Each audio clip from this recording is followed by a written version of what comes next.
Well, Gunung Padang. Yes. I realize that this is an artist's rendition of what it would look like. This is in Indonesia. Yes, Tell but me it's what based, this is. it's based on the very solid science and archaeological work. Why is there a 20,000-year-old pyramid in Indonesia? That's a very good question.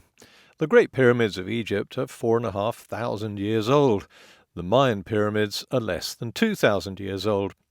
So how did Graham Hancock manage to find a 20,000-year-old pyramid in Indonesia? In this video, we'll find the answer to that, and you won't believe how he did it. Well, maybe you will if you're familiar with Hancock's body of work. And please mirror this video because it could very soon get blocked. If you're a Graham Hancock fan and you think everyone else should open their minds enough to share his belief, here's a challenge. Will you open your mind enough to watch this video and see what Hancock missed and fabricated in his new Netflix series, Ancient Apocalypse? Can't hurt, can it? There used to be a popular program in the UK called Time Team with actor Tony Robinson, playing the non-scientist, reporting on various archaeological digs around Britain. In one program they were investigating a geophysical anomaly believed to be an old Roman villa. But the bits of pottery and brick they dug up kept pointing to a medieval monastery instead. "That's not what we want to find," said a disappointed Tony. Professor Mick Aston, who supervised the digs, had to patiently explain how archaeology works. "What we want to find as archaeologists," he said, "is the answer to whatever was here. And if it was a medieval monastery, then we find what we find." And that's the difference between a professional scientist and an enthusiastic amateur. When it comes to answering questions about history, archaeologists want to find whatever is actually there. Because each piece of evidence, each discovery, however dull or disappointing it may be, fills in another piece of our jigsaw puzzle that starts to give a complete and accurate history of our species. The Quest for Lost Civilizations has been a book and movie favourite for years. In the 1970s, Erich von Däniken promoted the idea that aliens had come to Earth to teach ancient people how to build things. Once that fad had passed, Graham Hancock swiped von Däniken's book titles and the aliens became emissaries from a lost civilization wiped out about 12,000 years ago. Who taught ancient people how to build things?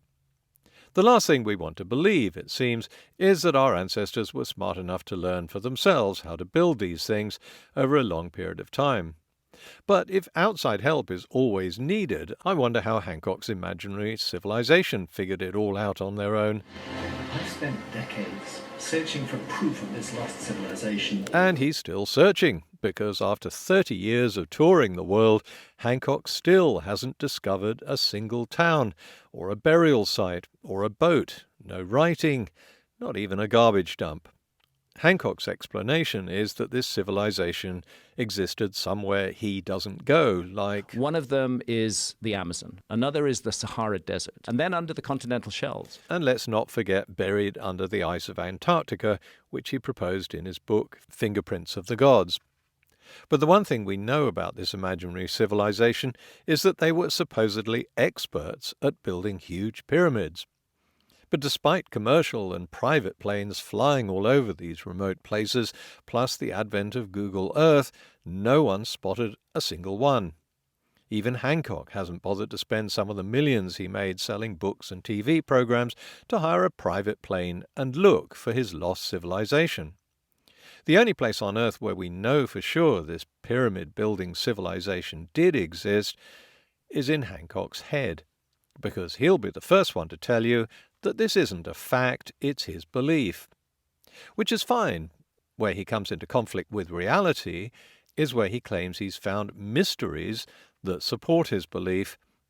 Hancock's ideas have been laid out in numerous books and TV shows, and now a Netflix series, thanks to whoever posted the message alerting me to it. I had intended to go through the whole series and see if I could spot any errors, but no kidding, by the time I got to the end of just the first episode, I found so many fabrications, omissions, and misrepresentations that I already had enough to fill this entire video, which turns out to be the longest I've ever made. Before we start, you need to understand that as well as copying von Daniken's book titles, Hancock also follows von Daniken's tried and tested modus operandi for leading an unskeptical audience, as we'll see throughout. And rule number 1 is start by painting professional archaeologists as bumbling, dogmatic, and baffled by whatever they find. Of course, this idea is upsetting to the so-called experts. The extremely defensive, arrogant and patronizing attitude of mainstream academia. The initial evidence has utterly confounded mainstream archaeologists. Then step in as a persecuted visionary who dares to challenge them with innovative new ideas. The series kicks off at a megalithic site in Indonesia called Gunung Padang, and within a few minutes, Hancock is already softening up his audience with rule number 1, portray archaeologists as a bunch of incompetents who wouldn't know a significant site if they tripped over it. For a long while, archaeologists thought it was just another hill in the jungle. But there was a problem with that view. Yes, there was a problem with that view. Hancock made it up. And there's no better evidence for that than Hancock himself. In a speech posted in 2018, Hancock's claim was qualified. For a very long time, it was thought to be just a natural hill And that's all? with an interesting megalithic site on top of it. Ah, yes, just an ordinary hill with a megalithic site on top of it. And in an earlier interview posted in 2016, he said this. For a very long time, people believed that it was just a natural hill With an old, but not extremely old, megalithic site on top of it. So clearly Hancock knew that his claim in the Netflix film that archaeologists thought this was just another hill was nonsense. He made this up simply because it made archaeologists look stupid and it made him look smart. And there's no excuse for this fabrication either. At first sight, this open terrace could be mistaken for a natural formation of volcanic rock, which is why archaeologists were so slow to investigate it. But archaeologists didn't mistake it for a natural formation, as Hancock well knows. And he also knows they weren't slow to investigate it. Again, we have to go back to other statements Hancock made to show he knew that very well. Megalithic site that's been in plain view and was in fact first inspected by archaeologists as early as 1914. Yes, a megalithic site in plain view, not mistaken for a natural formation, and investigated as far back as 1914 when a Dutch archaeologist wrote a report about it. The site was forgotten about during the turmoil of World War II and the bitter war that ended Dutch colonial rule. But when 3 farmers rediscovered it in 1979, Indonesian archaeologists immediately investigated. Indonesia's National Research Centre of Archaeology issued a report on Gunung Padang in 1985. At that time, Hancock was writing a book about the AIDS epidemic.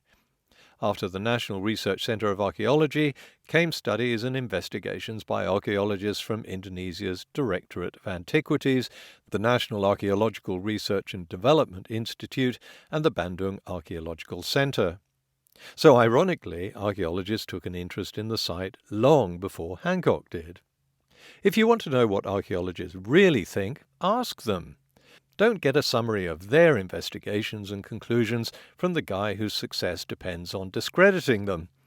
They conclude that evidence shows Gunung Padang is an old, extinct volcano into which at least 5 terraces have been cut near the top, one of which has a retaining wall. Rough enclosures and pavements have been laid out, as well as stairs up to the site, using readily available volcanic columns as building material. And it was built around 2,500 years ago. These hexagonal columns form when molten lava comes out of the volcano, cools quickly, shrinks, and creates hexagonal cracks. Even Hancock accepts that. When they weather, they collapse, forming loosely scattered columnar joints. You can see loosely scattered columnar joints not only at Gunung Padang, but also other sites like Detunata Goala in Romania. But unlike Gunung Padang, they haven't been arranged in patterns and no terraces have been cut. There are dozens of megalithic sites in Indonesia, but Gunung Padang is the largest. After painting a picture of archaeologists as a bunch of naysaying incompetents, Hancock interviews a geologist called Dr Natawidjaja, who, for the purposes of his program, represents the complete opposite. Dr. Danny Hillman Natawidjaja studied at Caltech, but now works for Indonesia's Geotechnology Research Center. So, a professional, sober, competent geologist. Absolutely. Danny comes at this as a scientist. His interest is data. Yeah, good. Someone who's completely impartial and only interested in the science and what his scientific equipment tells him. They did ground-penetrating radar, seismic tomography, electrical resistivity. All right, Graham, lots and lots of real and objective science. We get the point. There had been an archaeological team excavating the site since 2011. Then, in 2013, Natawidjaja independently started his own investigation using drills and ground-penetrating radar. Hancock describes what happened next. An extraordinary new possibility began to force itself on the researchers, that they might be confronted by the work of a civilization lost to history. But of course, this is a Hancock film, so things are not always as straightforward as the story we're being told. Natawidjaja is indeed a geologist, a renowned seismologist, very competent in his own field, and here's one of his books. But he's also been a long-time proponent of the idea that Indonesia is the site of Atlantis. Yes, you heard that right. He's not only promoted the idea in print, he explained it to Graham Hancock in previous interviews as far back as 2014. So the idea of an ancient civilization was hardly forced on Natawidjaja. He'd already reached that conclusion long before he started his 2013 investigation. But none of that was mentioned in the Netflix program. Natawidjaja never published his findings, so all we can go on is a poster he showed at a meeting of the American Geophysical Union in 2018.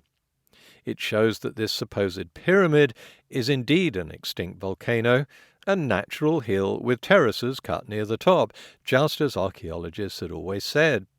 There's no way for Hancock to get around this embarrassing discovery, unless of course he changes the definition of a pyramid, which of course he does. There's a question of definitions here. How do we define a pyramid? But if we define it as a structure that rises in a series of terraces to a summit, that's what we're looking at. Well, no, I don't define a pyramid as a series of terraces to a summit in a natural hill. Otherwise, there are pyramids all over East Asia, and other parts of Indonesia come to that. Hancock not only redefines a pyramid, but he also scales back his illustrations. Just a few years ago, this was what his pyramid supposedly looked like, based on the very solid science and archaeological work. But in the Netflix film, it's been scaled back. Even with artistic embellishments and a bit of imagination added, it's clearly a natural hill with a megalithic site on top. Even the archaeologist Hancock interviews, Ali Akbar, who, by the way, also wants to believe that Indonesia is an ancient civilization, confirms that what we see on the hill, all of this, is a megalithic site about 2,500 years old, and he tells Hancock that. So now comes the job of making the audience believe there must be something inside the hill, and watch carefully how he does it. First, we hear Dr. Akbar explain that just below the surface, his team uncovered artifacts dating back to around 7,200 years ago, suggesting that humans had visited the site that far back. And Hancock initially reports this correctly. They quickly found evidence that humans had been present in what's called a cultural lair. That's right, evidence that humans had been present. Hardly surprising in an area where hunter-gatherers would have roamed 7,000 years ago and no doubt occasionally camped on top of the hill. But then Hancock very subtly switches the dates. He turns the humans who were here 7,200 years ago into the builders of a site that he's just been told is about 2,500 years ago. An old, but not extremely old, megalithic site. And the reason no one notices the switch is because he slips it into a question. 7,000 years ago, far from being builders on such an epic scale, there's no evidence that the people of this region were anything other than simple hunter-gatherers. What could have motivated them to make the immense effort of bringing all these blocks here? The audience is so busy pondering the question, they don't notice that Hancock has just introduced not one, but two fallacies into the question. The first is that all the blocks were brought here. The second is that it was done 7,000 years ago. I wish I could say that Hancock is a genius at this kind of manipulation, but in fact it's a very old technique. Journalists and salesmen use it all the time, so do advertisers. They don't advertise UK lottery tickets by giving you important and relevant information, like the fact that only about half the money people spend on lottery tickets actually gets returned as prizes, or the fact that your chance of winning the jackpot is around 1 in 45 million. They have to ignore inconvenient facts and instead feed your imagination. And the best way to do that is to ask, what would you do if you won? And even the implicit "if you won" is either subdued or completely omitted, because we have to turn this improbability into something people believe could be real. What would I do if I won Lotto? I'd play 18 holes at Gleneagles. I'd really love to see the Northern Lights. If I won Lotto, I'd get myself a house with my own pool. Lotto, what would you do? Having given this impression that all these stones were physically carried to the site, Hancock then reinforces it. Every one of these blocks, up to 50,000 of them, and each weighing up to 1/3 of a ton, were carried up this hill. Even the experts Hancock spoke to don't make that claim. Again, the columns are perfectly natural, and they're found scattered naturally at Gunung Padang, just as they are at Detonata Goala. And also here at the Devil's Post Pile in California. They're the result of cooling joints, weathering and collapsing. According to a paper published by the University of Geneva, some of the stones have been transported, and they were used for the stairway. They were brought from 300 meters away from the Secuta River, and others a little further down the valley. Not an impossible feat even for hunter-gatherers, let alone Iron Age people from 500 BC. There are dozens of examples of monuments being built around that time, and even older, not just in Indonesia, but all over Southeast Asia. Sometimes we know exactly how they were moved, because the practice continued until recently. Sometimes we know how they could have been moved. All it takes is organization, manpower, a few simple tools, and lots of rope.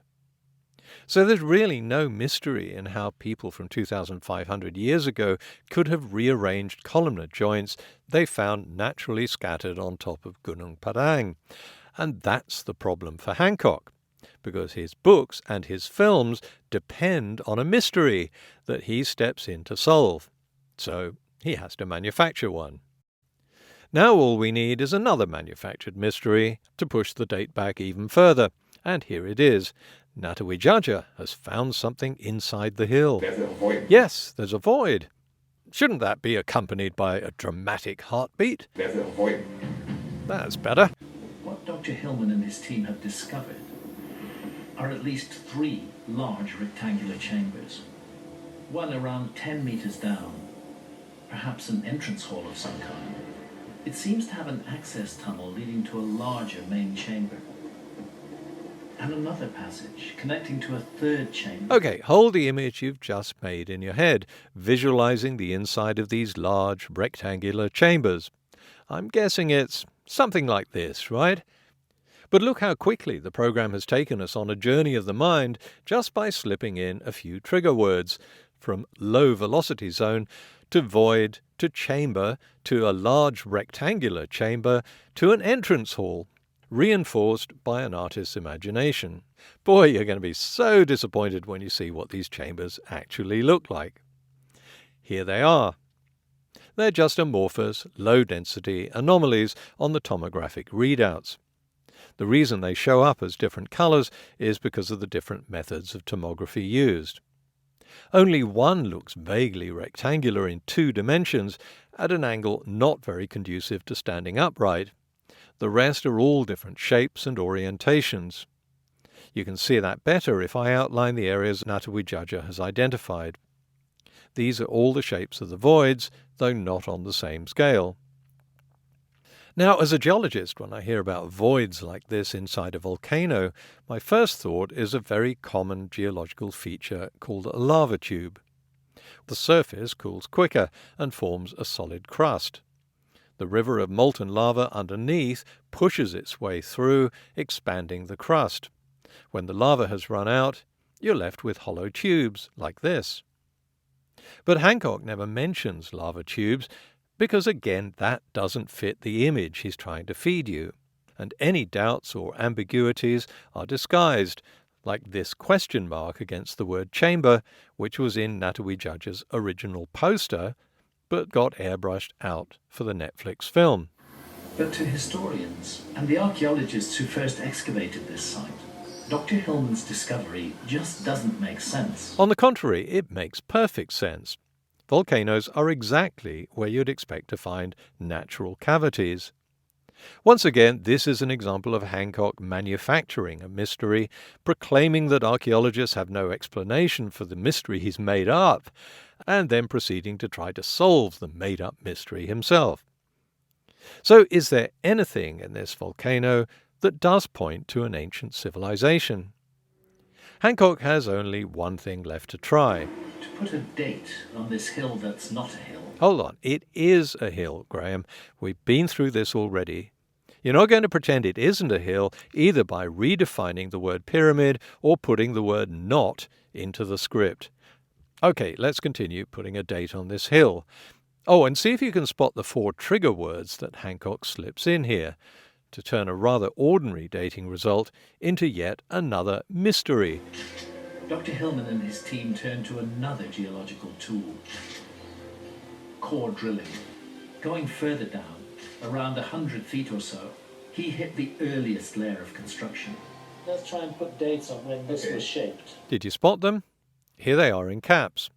Hancock is feeding us cues to imagine columns that have been laid out and constructed and shaped. But where is the evidence for that? All the drill brought up were lumps of soil and pieces of rock. There are no artifacts, no inscriptions, no carvings, no evidence of construction or shaping or anything being laid out. If there was, you can bet Hancock would be proudly showing it off. Danny's findings are utterly extraordinary and bewildering. Well, not really. Natawidjaja drilled down into a volcanic hill and came up with samples of volcanic rock. It says so in his core log. Read it. Fragments of columnar joints, basaltic andesite rock, and fresh, massive, fractured basaltic andesite rocks, which is as unremarkable as putting a spoon into a trifle and coming up with jello.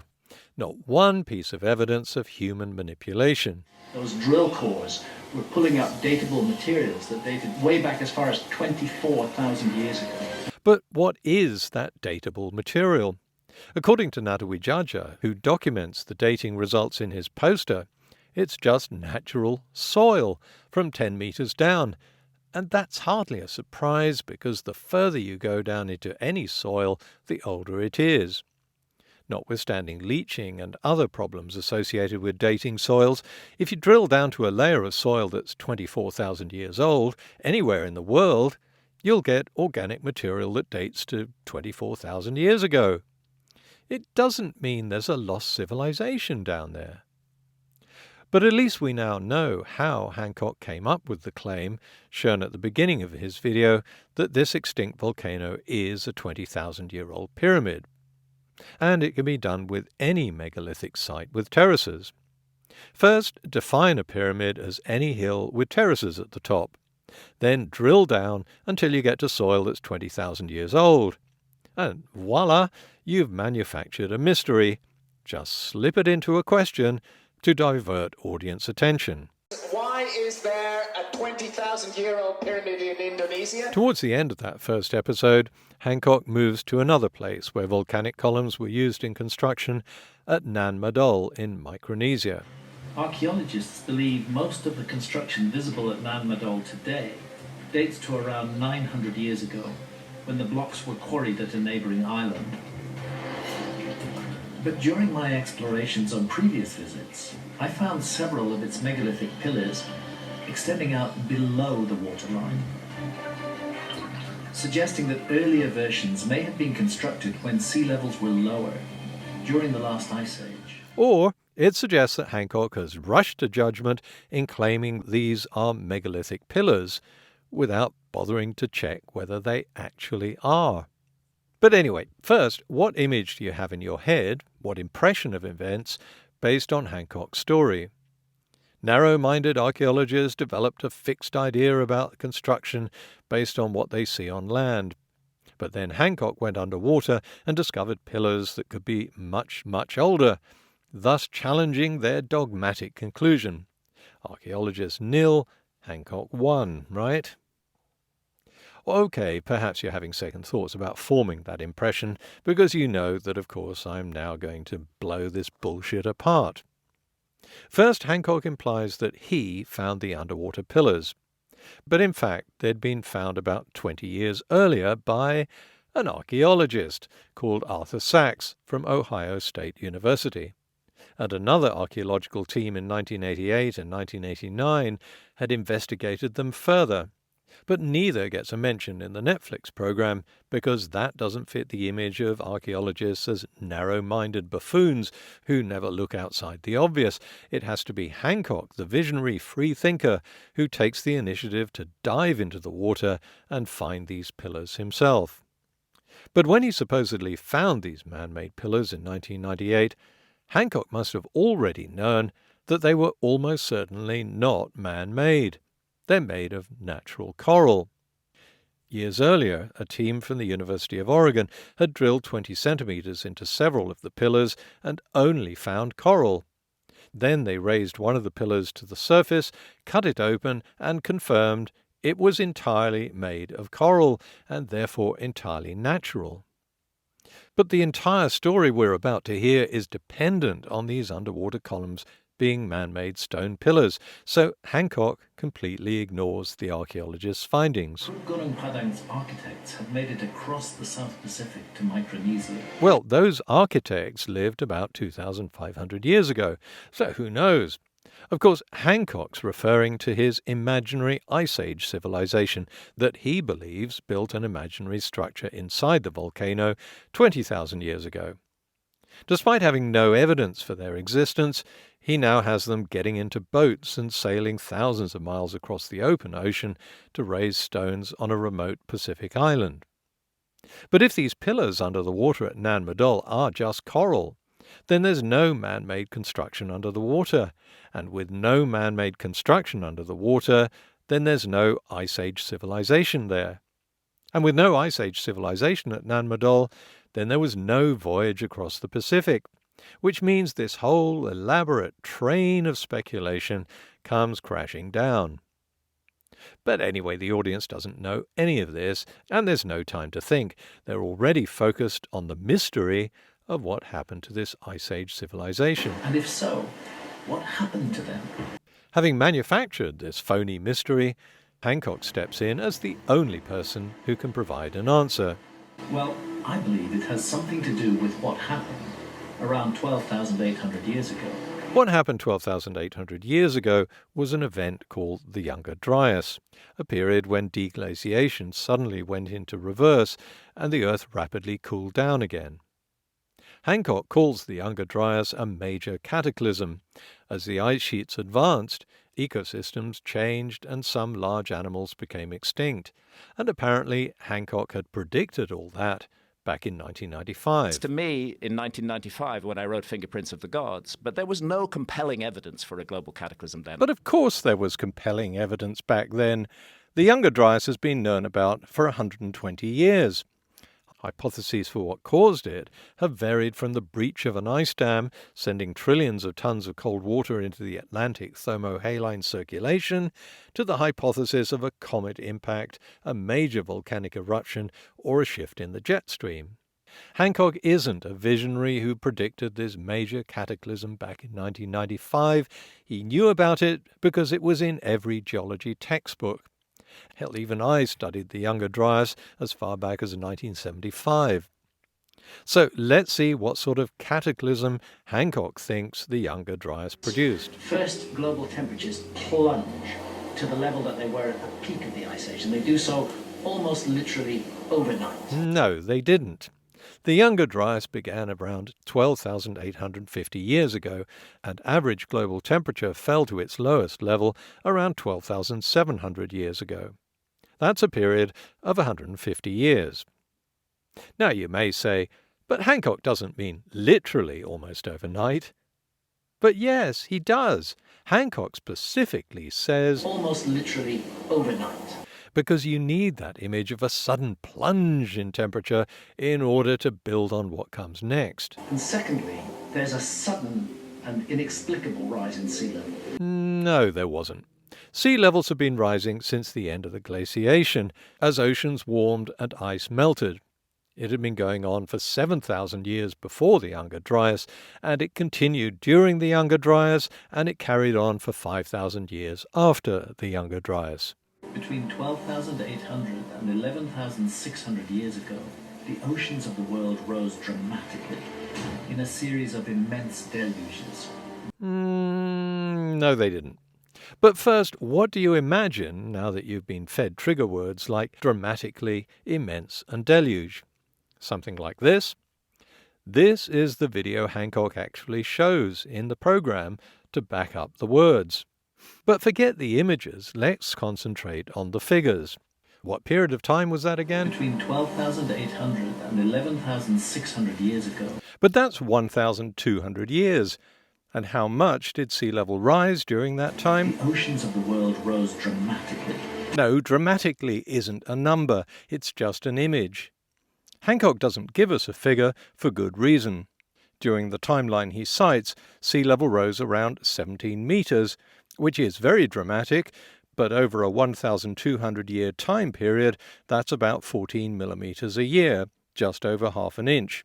This epoch of immense floods would have traumatized all of humanity. No, it wouldn't. The so-called Great Dramatically Immense Traumatizing Deluge didn't look so much like this as this. If you stood on the beach at high tide during the Younger Dryas, then the immense deluge would probably have reached your ankles after about 6 years. Even if you double the rate of rise, it would still take 3 years for the water to reach your ankles. We've had an average global rise in sea level of around 60 millimeters in the last 20 years. It's so hard to detect without instruments that a lot of people write into the channels saying they don't even believe it's happening. Why would a rise of half an inch a year during the Younger Dryas have been any more traumatizing or noticeable than the same rise that had been going on for thousands of years before it and would continue for thousands of years afterwards? Hancock doesn't explain because he doesn't have to.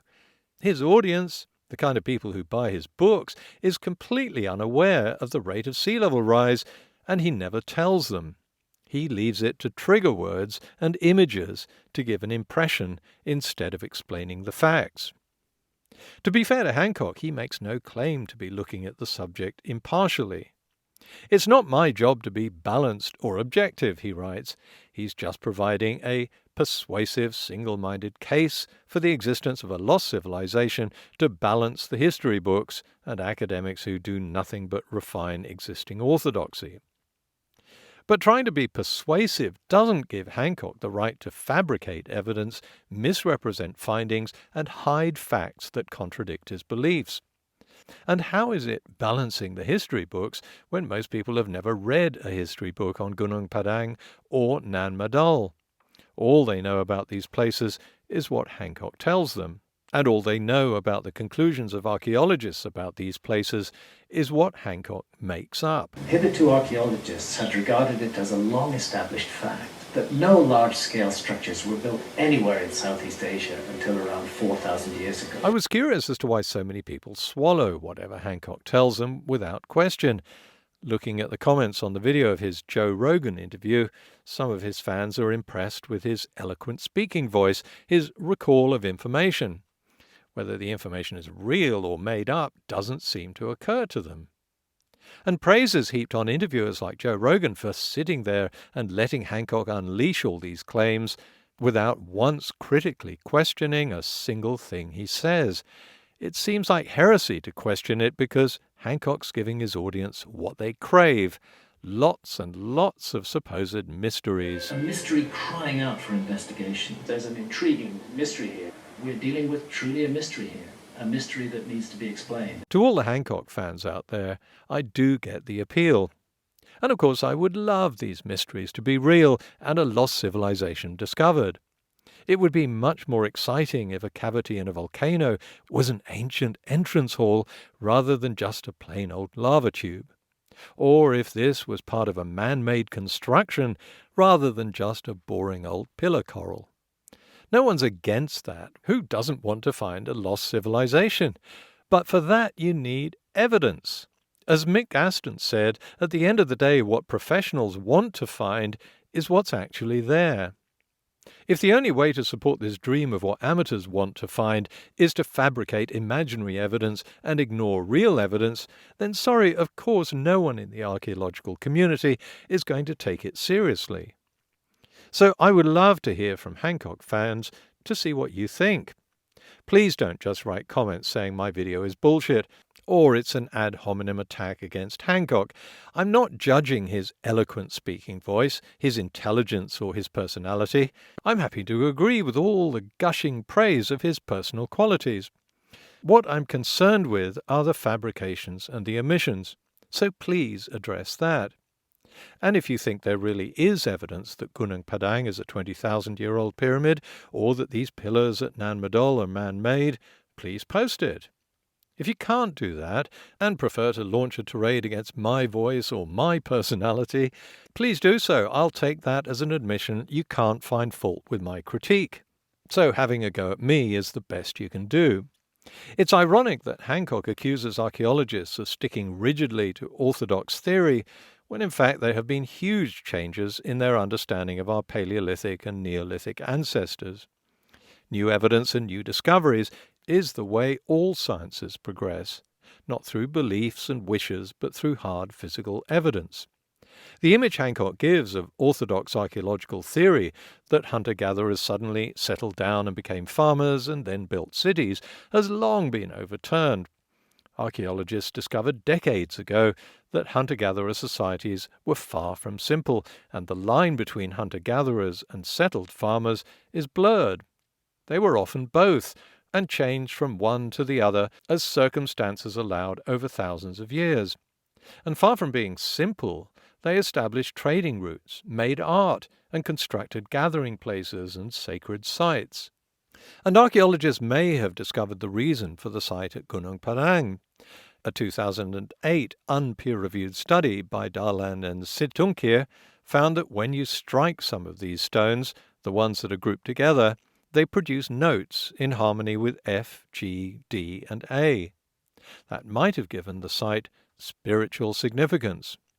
The authors hypothesize that over many years people arranged the musical stones to be used as instruments, perhaps for spiritual or ceremonial purposes. It's only a hypothesis, but importantly, it's backed by actual evidence. And to me, reality based on evidence is always far more interesting than a belief based on fabrications. These new discoveries in archaeology weren't dreamed up by flying to famous landmarks around the world and making up stories. They've been made by archaeologists spending years or even decades in hot and dusty places digging up hard evidence out of the ground, by analyzing seeds, by tracing DNA, by matching pottery and finding real, not imaginary, evidence of construction. And every day, as a result of their efforts, we're learning something new about our past. And not one shred of evidence, so far, points to even a trace of an Ice Age civilization. So it's not archaeologists who are sticking rigidly to fixed ideas. Ironically, it's Hancock, who for 30 years has stuck to his unwavering belief in this imaginary Ice Age civilization. Now, I don't doubt his sincerity. He really does believe it. So much so that he's prepared to make up a host of fabrications to support it and airbrush out anything that contradicts it. My channel doesn't ask for money, and unlike most YouTubers, I don't make these videos for financial gain.